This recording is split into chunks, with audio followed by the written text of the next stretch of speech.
Recent violence in our community. It is called Cure Violence, and leaders want to use CARES Act money to make it a reality. Fox 17's Julie DUNMIRE starts us off in the newsroom tonight with a look at how that program might actually work. Julie. Doug and Annie, Cure Violence aims to stop violent crime by placing what they call violence interrupters in communities, with the main goal of stopping and resolving conflict before it rises to the level of gun violence like we've seen this summer. And it's just a piece of the puzzle for young people in Grand Rapids who city leaders agree need more resources.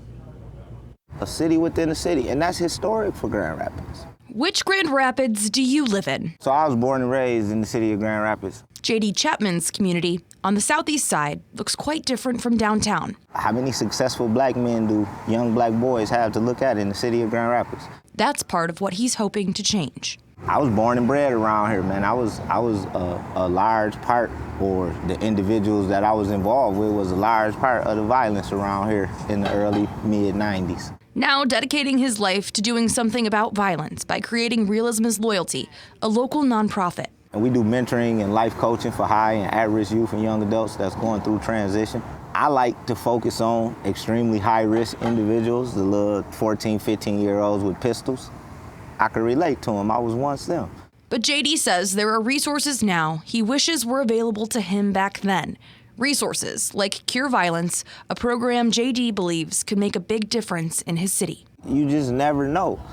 I don't know. I don't care if Cure Violence don't save not one life. I believe this, the way the motto is created, it would do something. If the presence of Cure Violence would at the very least do something about bridging the gap between police-community relations. Marcus McAllister from Cure Violence explains. We hire individuals from the community or from the particular area. We hire them to be the violence interrupters, and they're able to change the behavior of the highest risk because they themselves might have been, had a past of being maybe high risk in their past. Using real people, not police, to stop violence in communities before it starts.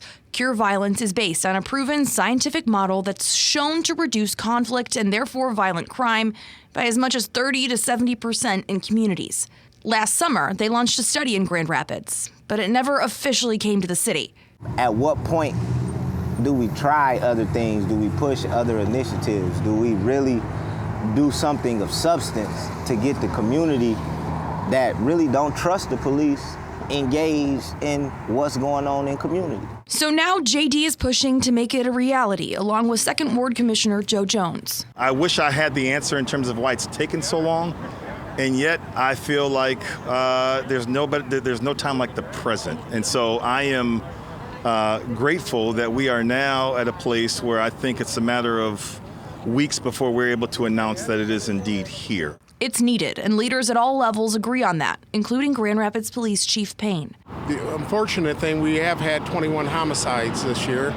We have cleared 18 of them, so the work is being done by law enforcement.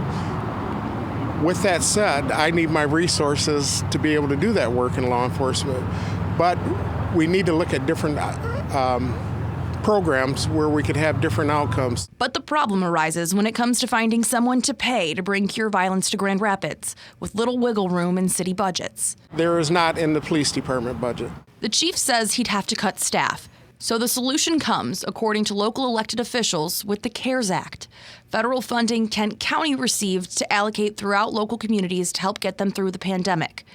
Commissioner Jones, Kent County Prosecutor Chris Becker, Sheriff Michelle LaJoye-Young, and Chief PAYNE all asking for the money to be used to do something about the violence, which they say undoubtedly has gotten worse because of the pandemic, with kids home and nothing to do. I advocate that we use COVID funds to help support these missions, but far beyond that, every person in this community has to get involved in this initiative. And community involvement is exactly what JD and Annie Vandenberg of Moms Demand Action are hoping will sway leaders to approve that funding.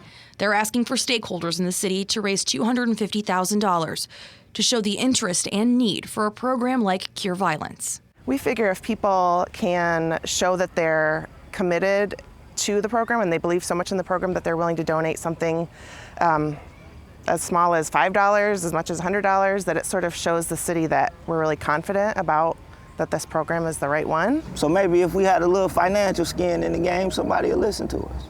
Maybe. Or you gotta try. I'm willing to try it. It's not the end-all solution. JD knows that. The city knows that. And the county knows that. But they also know young people in Grand Rapids need more than the status quo. It's crazy that the people have assimilated to that. You know what I mean? At some point, stand up. We've got information on how to donate to the grassroots movement to bring Cure Violence to Grand Rapids with this story on our website, as well as resources on what the program is. And important to note as well that this program isn't the only solution, according to stakeholders. It's Cure Violence and more can be done. But that, again, this is a start. Live in the newsroom, Julie DUNMIRE, Fox 17 News.